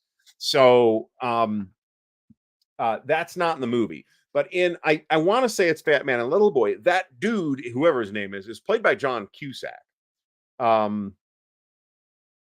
and I forget what the date on Fat Man and Little Boy was. So, and this is true. And so a mistake in the movie that I spotted is and there's been a bunch of video on this if you watch, like, science YouTube videos, because the movie came out. Um, a lot of times you hear somebody say something like Albert Einstein predicted black holes. Albert Einstein did not predict black holes. Um, um, Carl Schwarzschild did not predict black holes. He came up with an exact solution to Einstein's equation. Um, Black holes were predicted as a consequence of general relativity by Oppenheimer and Snyder in 1939, I believe. In the movie, it actually, and the paper actually gets published on the same day that Hitler invades Poland, and that's in the movie. In the movie, they call it, there's a one line reference where they call it a black hole, and that term was not used at that time. Black hole was first used for these types of objects by Robert Dickey in the 60s and was popularized by John Archibald Wheeler, who was Feynman's thesis advisor, if I'm not mistaken. He didn't, they did know each other, John Madison. So I caught that. But that's like one of the, and there's some dramatization and some timeline manipulation and stuff like that. But generally the movie was really accurate. That's like the one snafu. And I guess there's a scene where in a background shot somewhere you can see a United States flag waving, and it's the 50 state flag, which you wouldn't see in 1945. And apparently somebody with nothing else to fucking do is going bananas about this movie sucks because I got the wrong flag. Dude, it's not like Patton, where he gives this extended speech in the first 2 minutes of the movie in front of the wrong flag. It's like a tiny thing in a tiny scene. Fuck that guy. He's an idiot. So yes, Einstein gets a little bit of attention in the movie, and Tom Conti does a really good job playing Einstein. No, I don't. In this case, no, because it kind of does. They don't show like the bomb going off in Hiroshima, okay, but they do show as sort of Oppenheimer imagining what that's like. There is a scene there in which he's like given a speech, and I mean, I hope I'm not spoiling anything for anybody here, where he's given a speech and he's like horrified because he has this like vision of the bomb going off and all the people melting, right? And there's a pretty girl in like the front row of the speech who's like skin flakes away as it burns off and stuff like that, in this kind of horrifying, vision that Oppenheimer experiences, because he's picturing the horror of it in his mind. And the actress playing that character, who has no other lines, is Christopher Nolan's daughter, which is a way that Nolan sort of instantiates the horror of it by doing that, right? So this is totally true, not just movies, right? Games, music, books, all the stuff is a product. They can tell us more about the time in which they were written than the time in which they depict. That's absolutely true.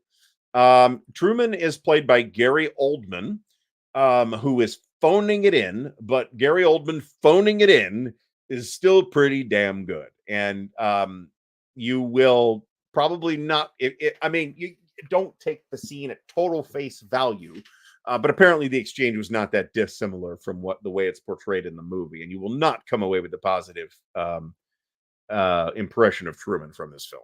Let me put it that way. So anyway, yes, so this is true. That is a fictionalized scene, but they're doing that to show Strauss's fundamental narcissism, right? And then to cycle back at the very end when they explain what that conversation was about, then it's about Oppenheimer. Maybe we did start a chain reaction that destroyed the world, even though that didn't happen with the explosion. The nuclear weapons themselves are the chain reaction. So anyway, yeah, I mean, if you go look at Wikipedia or IMDb or whatever, you'll see friggin' everybody's in it. It is the longest day of our time. And a lot of those actors got good stuff. And you know what? I'll take Jack Quaid as Richard Feynman over fucking Matthew Broderick any day. I despise Matthew Broderick. So I just don't like him. I mean, he's great in Forrest Bueller's Day Off, but that's Matthew Broderick. I think he's a dreadful actor. He was horrible in Biloxi Blues. He's been horrible in every other thing I've seen him in, and he's fucking terrible as Richard Feynman.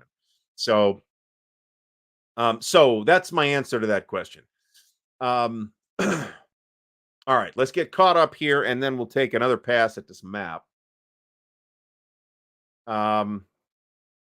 And drink some more scotch. There's definitely I mean that yes, but this is Oppenheimer, right? Oppenheimer is on that line, right?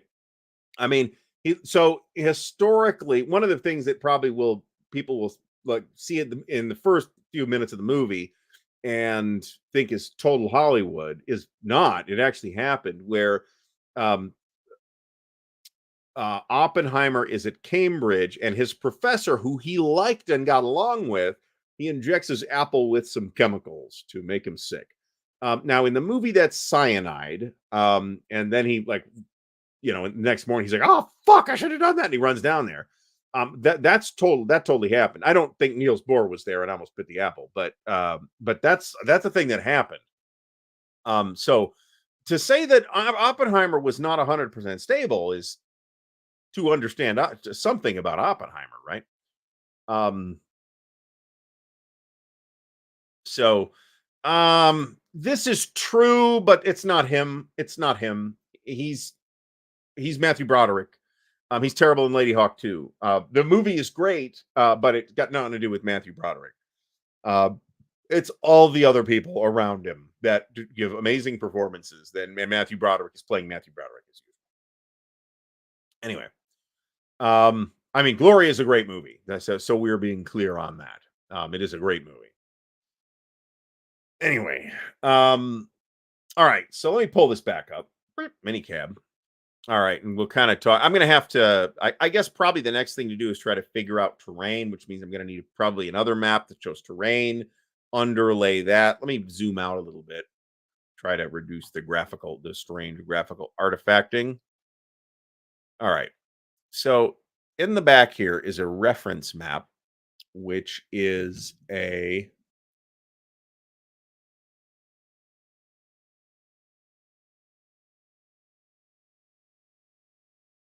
some kind of encyclopedia map that I found on Wikipedia. This is definitely a map that came out of an atlas. Don't see where. I can't actually read the text. But this helped with a lot of the borders, like regulating the 1936 borders, for example. And there's multiple layers of this, and that's why there's an SVG source. Let's click out of that. There's an SVG source, which is Europe and Asia. This is one layer, it's not one map. And then there's an SVG source 2 that I needed to get the rest of the Middle East and North Africa. And then there's a source 3, which is Australia, New Zealand, and the rest of North Africa. Okay. So this is what I mean when I say I've stitched multiple maps together to get this to work. And then these all bled off the edges in spectacular directions. And I completely agree with this. And he's been like that in every role that isn't Ferris Bueller, or somebody like Ferris Bueller. In the sense, and this is true too, right? Tony, thanks for stopping by. A lot of them did, not all of them did, but a lot of them did. Teller did not flip flop shit. He was not a flip flopper. But I mean, a lot of them did. The once you start to hear about the ramifications of what happened, right? And it's the the movie does a really good job at the Trinity test, kind of showing you how awe-inspiringly powerful it was.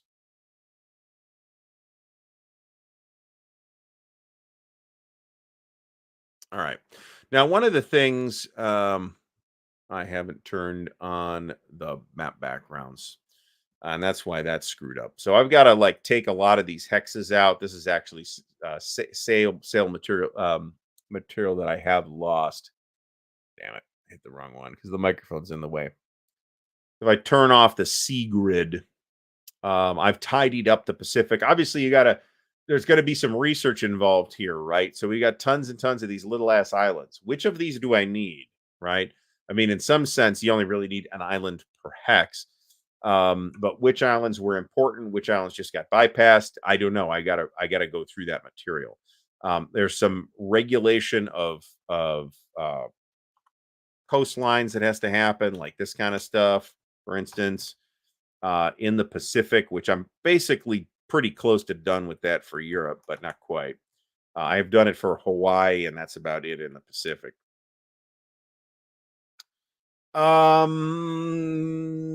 I feel like there is, and I'm drawing a blank. What I can tell you, because I've got it, is an Against the Odds magazine called Die Atombombe, which is a game about the German nuclear program, which of course did not succeed.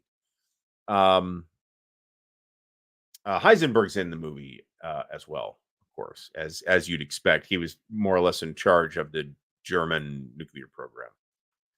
So we're gonna have to clean this up. Let's just put that back for the moment. So one of the things is, I think China is super important, and I don't feel that the most games do it adequately. I think WIF does a pretty good job. I think World at War does an okay job. I think Pacific War does not do a great job with the land war in China, but that's not what Pacific War is about, right? I do find that the relentless focus of Empire of the Sun means that the conflict in China is pretty abstract, and I do not propose to do that. Hopefully, I can get away without a bigger map of India. I really did kind of want Sri Lanka on this map, but it did not fit. Oh God. Yeah, it's so weird. I picked up a copy of China War. Actually, it was one of the first couple games in this, like, 1980 that I got. And I got it for like a couple dollars. So I'm like, yeah, sure. Um, the but those that is a really weird map, and it does look like it is a crumpled paper bag. I don't know if that's what they actually did, but that is totally what it looks like. Yes. So and this may be another function of the cards. Um, one of the things that World at War brings to the table that WIF doesn't have. I mean, it kind of does, but not really. Is the research element of it. Now, I think you can fairly say that World at War's research model is really too detailed, and I think that's a reasonable statement to make. But that would be a function of whatever research system lands. And another thing that you could probably model with cards is decryption of enemy communications. That's something you could probably handle with cards as well. Now, what that mechanism looks like, I have no friggin' clue. What you're probably not going to see is like event specific things, and I don't foresee having a hand. I foresee it being a pool of cards that are available to you for play based on the prerequisites of those cards, which include the years, right? So certain things might be inaccessible to you later on, right? Those are not I'm not this is inherited from the map I used. I don't care what it's called because I'm going to look it all up. And if those islands were important, they'll be on the map, and if they're not, then they won't. So the islands that I knew were important are on the map already, and everything I wasn't sure about is still on the map because they haven't gotten rid of it yet. So Ray Garby, thanks for stopping by. Have a great night. Well, I mean, you got to figure that out, right? How does that work?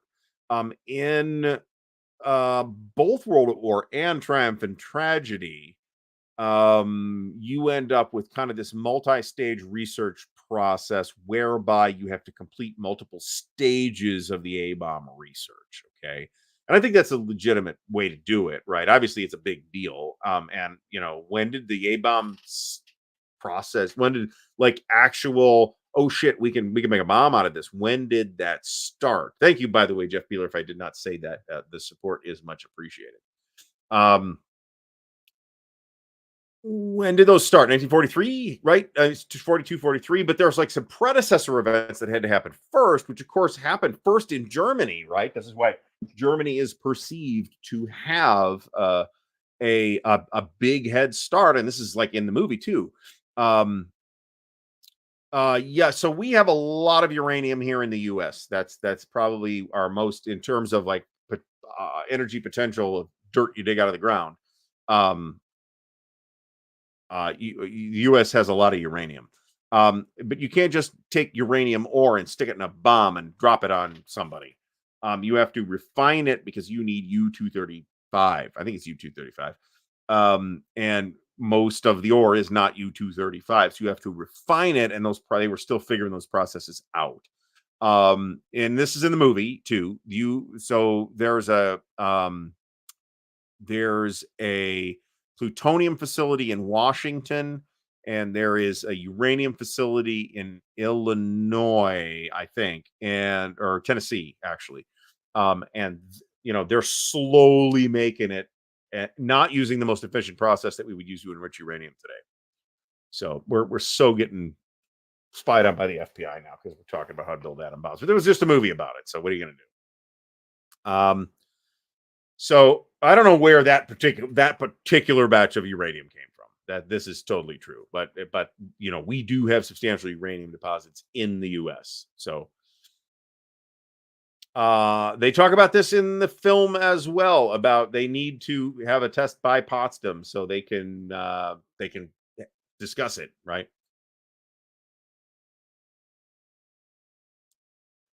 So the China War that Stigler was talking about is the modern hypothetical game that SPI did back in the late 70s. I want to say 1979, 1980, called the China War, which is about Russia, China and the Soviet Union going to war. That's the game he was talking about.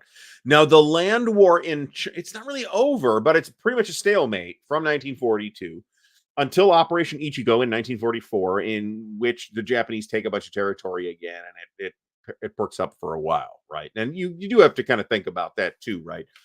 How much player effort do you want there to be in managing this? What works out to be a stalemate sooner or later, right? And how do you guide it so that you can replicate that historical situation, right? Maybe not the timing, right? Maybe the Japanese keep going longer or get bogged down faster. But there is eventual parity reached there, and the Japanese have a great deal of problems making additional progress, meaning they don't. Um, so so a production model is something that I have looked at. There's a number of ways to do it. So I think to fill in detail on a previous question, the current mechanical idea, as I mentioned, is to have headquarters, which will be units on the map, not like WIF, where they are also combat units. They will be headquarters. Okay. And they will have a certain command range, which may vary by headquarters, or it may be a set number of hexes. I haven't decided yet. And it may vary by country, right? We might say all German HQs have a 3 hex range and all Soviet HQs have a 2 hex. That might happen. I don't know. So the idea is that each headquarters can have something I am currently calling operations points assigned to it, and there will be some amount of minimum operations points assigned each turn. But you can also spend the production points to get more operations points. Okay. This is a more flexible way to do it than, say, World at War has, where you just pay for an offensive. Or even the War, which is actually another game that it's pretty close to the Third Reich model, but it's got a lot of differences too. Um, where you can you have like 4 different sort of activation levels that you pay different levels of points for, and that point cost can vary by country too, as I recall. Um, so this is plausible. But Jeff Beeler says make the HQ ranges variable and have the allies get better and the axis get worse as the war goes on. A thing I would like to not have to deal with or not saddle players with is swapping out friggin' counters. Now, if that's just HQs, that's one thing.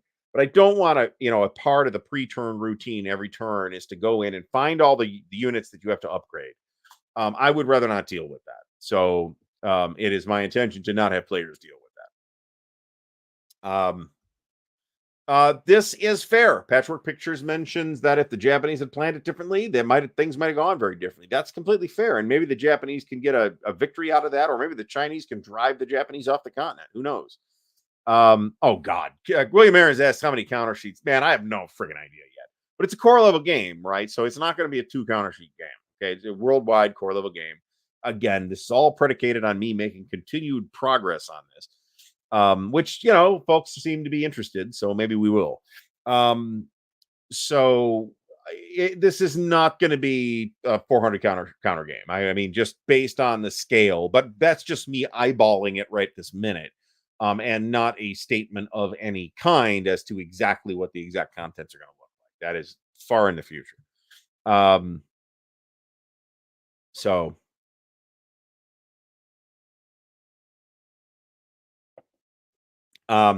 Strategic warfare obviously will need to be a factor.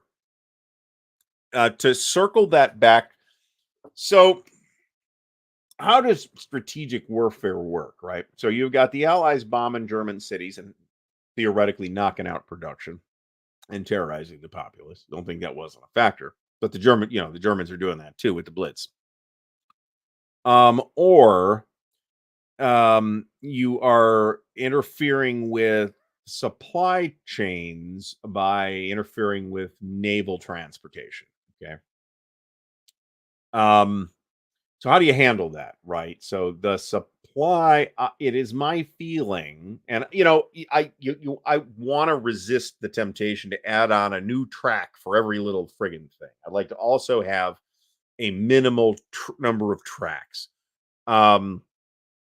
It's my feeling that there needs to be some kind of national will type currency, and strategic warfare will probably affect that. Combat results may affect that, right? If you have a major loss, you got a stack eliminated with an E result on the table, maybe you lose a national will point. You get a capital ship sunk, maybe you lose a national will point. Similar to how it works in a way in unconditional surrender, but in unconditional surrender, the scale's a little different, and most countries don't have a huge reservoir of those points. In here, I would imagine that a lot of the countries will, right? The British will have a lot of national will. The Soviets will maybe not have a lot of national will, but maybe they'll get it somehow because their ability to react is more efficient. And I kind of like to reflect. Soviets are planning for Germany to attack in 1942, right? And 1941 is ahead of Soviet planning. So how to kind of model that, where the Soviets kind of get pants down, caught in the middle of a reorganization, and we got the 1941 Barbarossa as a result. So, this is true. Jeff Beeler, these are all factors that must be considered. Unfortunately, I do have a couple of books on this. But you also got to consider, the disunity of nationalist China too, right? It's not like they had this nationalist Chinese government that ran everything, right? No, there's a huge amount of local autonomy in what we call the warlords that are basically running their own territory, right? And they're not going to go friggin' march east to fight the Japanese for Chang. Screw him. So yeah, it's really dynamic, and very interesting. There has to be a balance, right? Where you have stuff to do, but it does not become a tedious slog. You can actually see in a couple of places here where the map projections have gone screwy, like Mongolia is just kind of its own floating thing. And some of it got, I'll just reset that.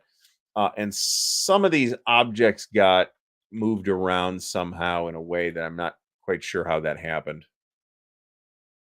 So this is what I mean when I say I'm going to have to redraw some of the the borders. Maybe not, right? I mean, I don't really care whether I'm being geographically accurate or not, as long as the projection is more or less okay. The borders have to conform to the hex grid anyway, so we more or less have. I probably want to tidy some of this Middle Eastern stuff up, but we more or less have the borders set up, right? Um, so except for the Pacific, which I haven't done at all yet.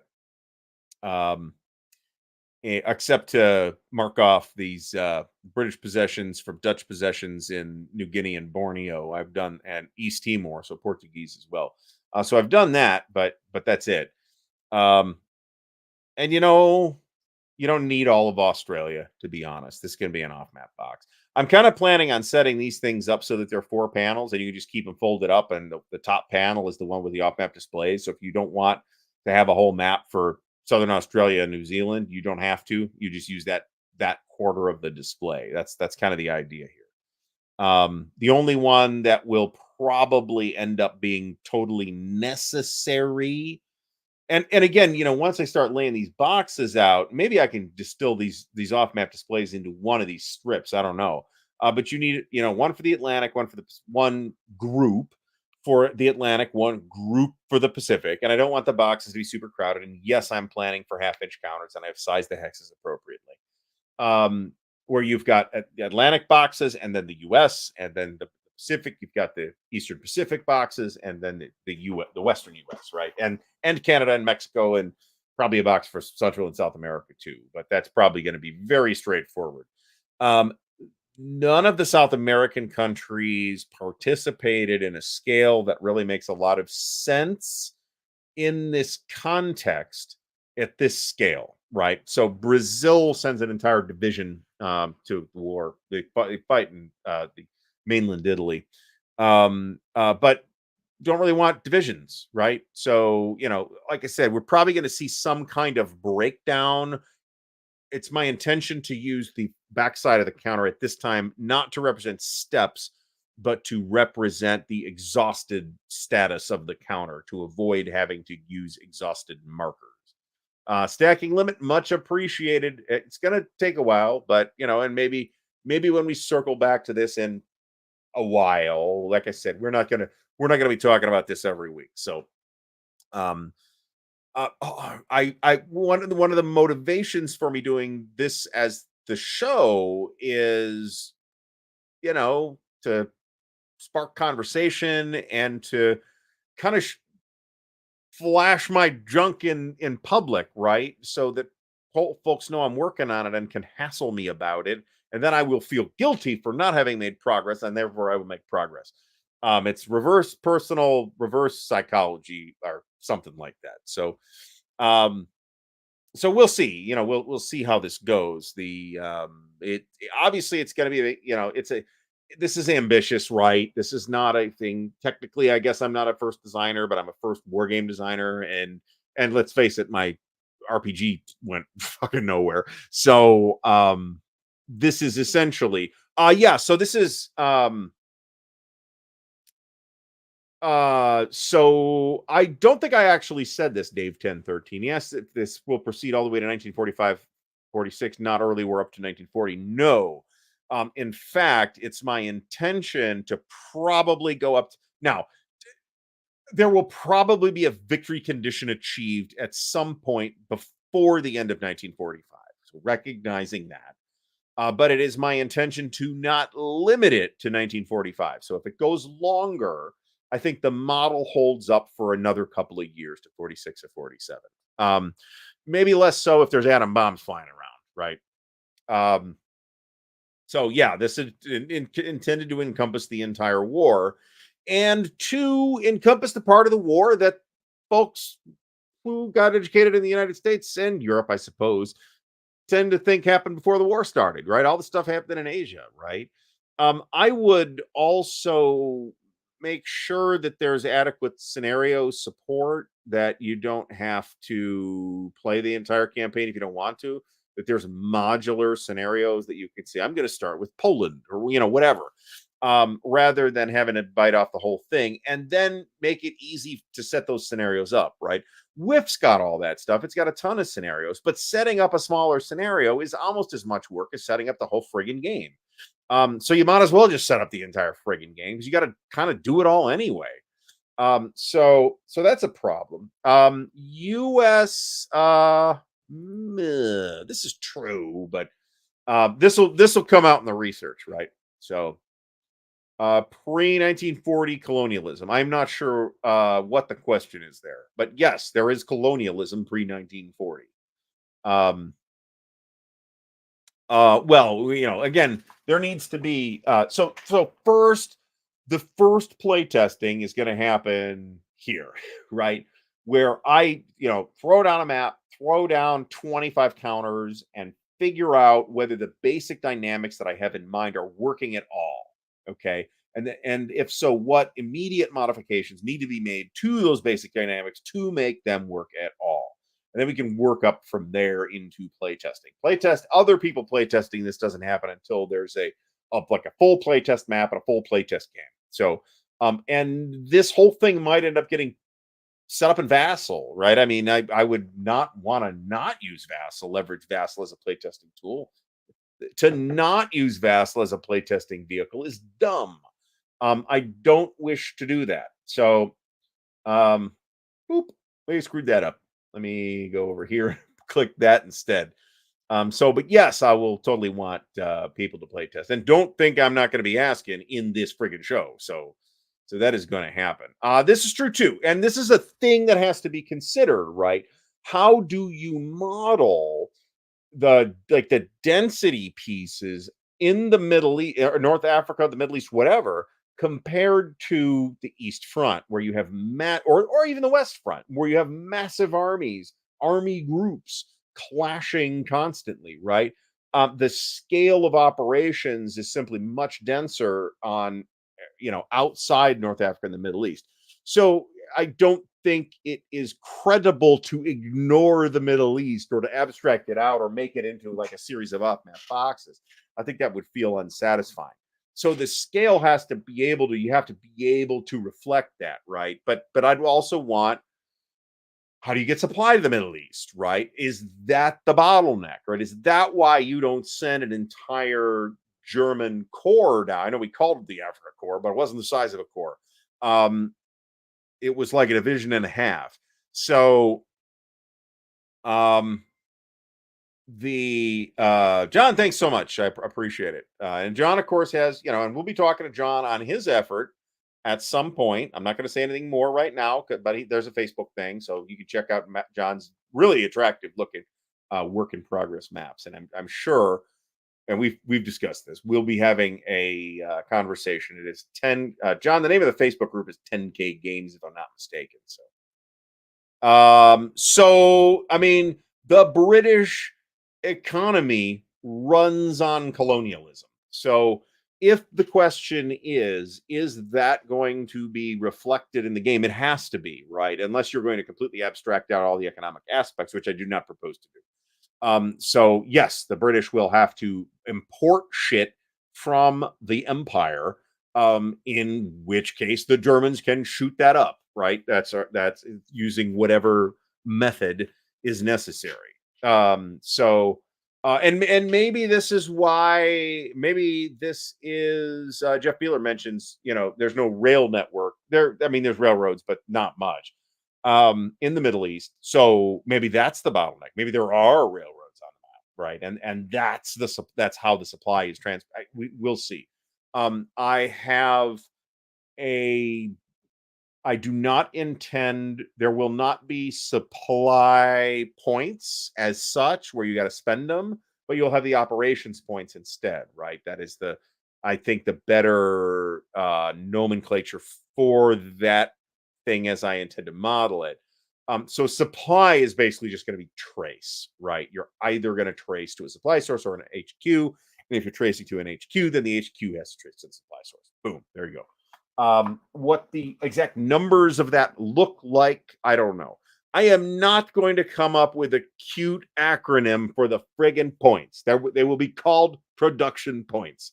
And that's it. And you will buy units with them, and you will buy operation points with them, and you will do other things with them. You may spend them in on the political actions as well. There may end up being a cost to play certain cards. That's possible. Now, you can, of course, I'm going to talk about this. The card play, the way I imagine it actually happening in play, you could just as easily put it in a book, and have some an 8-page book for the Axis and an 8-page book for the Allies, and then all your options are on there. Have listings in there, and you just run it out of that. But that's ergonomically undesirable. It's easier to deal with that if you put it on cards, right? I'm not calling them PPs either, for obvious reasons. So, Eric, thanks very much. Much appreciated. It's super ambitious. And like I said, I do this kind of shit all the time and it never goes anywhere. And I get one thing in sort of workable condition, not like gorgeous, but I get one thing in sort of workable condition, and then I drift off to something different. And I don't have a million, free man hours to work on this stuff either. Well, I'm going to call them production points. So, um, $100, man, I have no idea. I will charge you extra because you're going to be a play tester too. So you're going to have to. It's going to be pay to pay play testing in this one case. And I'm sure I'll have people over. Maybe this will be maybe there'll be an RDCon play test. Who knows? When that happens. When that happens. So it's a thing. And it'll be sort of extendable. It's also my intention, and this was I'm going to credit Ernie Copley directly for what he said to me in conversation as we were playing the war. And I had asked him, are there any other things you want to do in this system, because we really liked it. He rattled off a couple things. It's like, yeah, there might be like a second expansion and blah blah blah blah. And I said, what would be cool is if there was like the pre-war game that you then led into the war. And he said, I've thought about that, and he said he might do it, but you really want to design the rest of the game with that in mind. And that is the fundamental barrier to Days of Decision and World in Flames, played together. And over and above the fact that DoD 3 does not perfectly mesh with Collector's Edition. That's true, and it does create some additional headaches, but it's not like it meshed perfectly with the final edition rules either. You still have a lot of there are scale things that break because they were not designed together in mind. So, for example, miners in a civil war use a completely different metric to build units with. You count up the factories and resources, and that's how many points you get. Nobody else works like that. So the scale now like the net effect of it is basically okay, but it's unsatisfying. And you can see all this in the Tabletop's Edges playthrough. The other thing is that I feel like the political actions that you are required to play in Days of Decision, unless you just want to turtle, represent this additional points sink, and you are using the same points on those as you are spending for units, right? So if you do the political options, they all cost points. Some of them cost a lot of production points, and you're not building units with those, right? So I think it's very difficult to have a game unless everybody just doesn't play any political options, which is dumb. To end up with a force disposition that basically resembles the way the forces that are built out if you just play the game starting in 1939, right? So I think that is problematic. I think I could think of fixes to that, but I would rather not have that come up, right? So the idea is to have a production system that works before the war and during the war, and as the war heats up into and escalates, right? And in some ways, World in Flames does a really good job at that with the production multiple. But I also think I have a 1/20th production. Fuck that. I don't want to have to do that. Maybe it doubles. Maybe rescale it, man. So it starts at 1. and then double it after a year or whatever you do, right? I'd rather have the retro. I'd rather do a multiplier later than have to have a third, all that stuff. That's a pain. So I am. I mean, John, you guys might be ready to do some playtesting. I am not going to be ready for playtesting this at Winterfest. I can tell you that. I'm hoping to have a fucking playable map, right? And again, I don't expect this to be final art. I'm not going to sit here and fiddle with it. At some point, you just got to say, well, this is fine. We'll get somebody with actual talent to do this for if we get it published, right? Well, if I thought about this actually. This might. There is a way to make that make sense, and that is basically to kickstart a 3D print farm where I buy 9 more 3D printers and then can manufacture trays. So we are continuing, by the way, to offer 3D printed models to Patreon supporters at the swordsman level and above. That's $5 a month. If anybody's interested in that, please do check that out. We are over time here. I hope to have a unboxing video this week. There is one for next week, and that's already uploaded. But I didn't want to space them out, so I want to get one done for this week that'll release on Thursday. Also on Thursday, we have the show with Dan at 7:30. Our special guest this week is Bill Thomas from Compass Games. Thank you, Bill, for saying yes. And thank you, Dan, for setting it up, because I did not. I'm like, I'll email him, and I've got like this huge list of people I have to email. Man, I haven't gotten to any of them. There will not be miniatures associated with this. In fact, if you pay extra, I will not send miniatures. How about that? So, so I'm happy to joke about it, but give me some extra money, or I'll send you some miniatures. Don't think I don't have any friggin' miniatures. I got like trays full of miniatures sitting out here. I just don't want to deal with miniatures. So if somebody wants miniatures. Warzone Matrix tomorrow. There you go, Rob Moffat. Good call. Rob, do you have my? Yeah, there's no way I can get up there tomorrow. There's no way I can get up there tomorrow, and I don't have any money. So, so much appreciated. The support tonight has been really high, and I really appreciate that as well. So, thanks everybody for that. I would like to thank everybody for coming out tonight. We have had a pretty good turnout for me talking about this vanity thing. So there's that. And so I appreciate everybody's patience. Next week we will be back to a regular topic, which I believe will be ancient Rome. That is the topic I have in mind. And hopefully we'll have the final Mr. President video done at some point in the not too terribly far distant epic future either. So once again, please like the video if you have not done so already. Please subscribe to the channel if you've not subscribed to the channel already. If you'd like to help support the channel, your support tonight has been amazing. So thank you everybody for that. There are other ways to do that, including the Patreon and the merch store, and the merch is pretty cool, and blah, blah, blah, blah, coffee mugs and pint glasses and all that stuff. All that is linked in the video description. So everybody have a great night, and we'll see you next week with Ancient Rome, and Thursday night at 7:30 p.m. Eastern with Bill Thomas and Dan.